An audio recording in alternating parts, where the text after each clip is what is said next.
एक जंगल के पास कुछ पेड़ों की कटाई का काम चल रहा था। अक्सर ये काम पूरे दिन चलता था।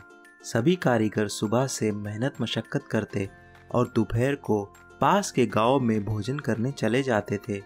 एक दिन दोपहर को सभी काम करने वाले भोजन के लिए गए हुए थे।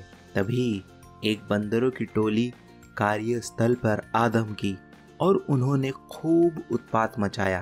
काम की जगह पर बहुत सी लकड़ियां और औजार पड़े हुए थे। कुछ लकड़ियां साबुत थीं और कुछ चिरी हुई।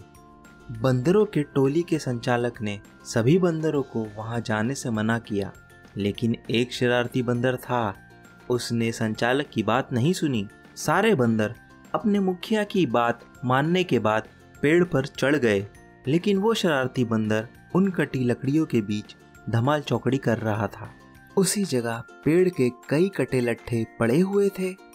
उनमें से कई लट्ठे आधे चिरे हुए थे और उनके बीच लकड़ी के खूंटे फंसे थे। ये खूंटे कारीगर भोजन के समय जाने से पहले लट्ठों के बीच फंसाते हैं, क्योंकि वापस आने के बाद वो उनमें आरी आसानी से घुसा कटाई पूरी कर सके।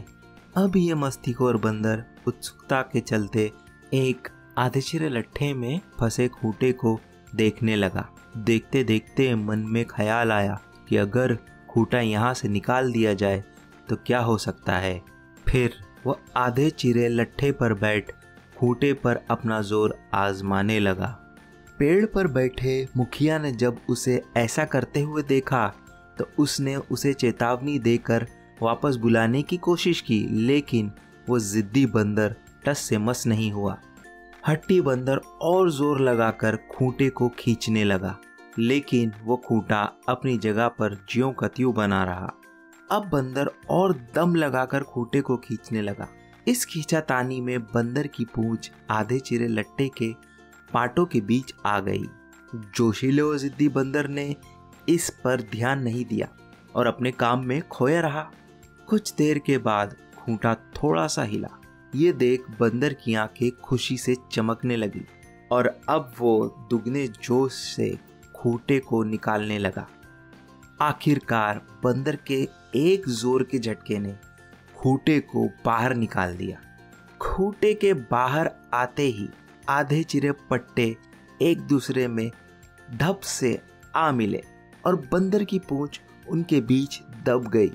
ऐसा होते ही बंदर की चीख निकली।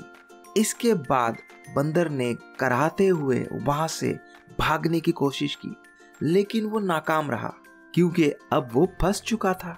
वो जितना दम लगाकर वहां से निकलने की कोशिश करता, उसकी पूंछ उतनी ही जख्मी हो जाती। काफी समय तक बंदर वहां फंसा रहा, तड़पता रहा। आखिर ज्यादा रक्त के रिसाव से उसके प्राण चले गए। दोस्तों, इस कहानी की सीख ये है कि जिस काम की हमें जानकारी नहीं, हमें उसमें गैर जरूरी दखल नहीं देना चाहिए। ऐसा करना मतलब मुसीबत को बुलावा देना है। मैं उम्मीद करता हूँ ये कहानी आप लोगों को बहुत पसंद आई होगी।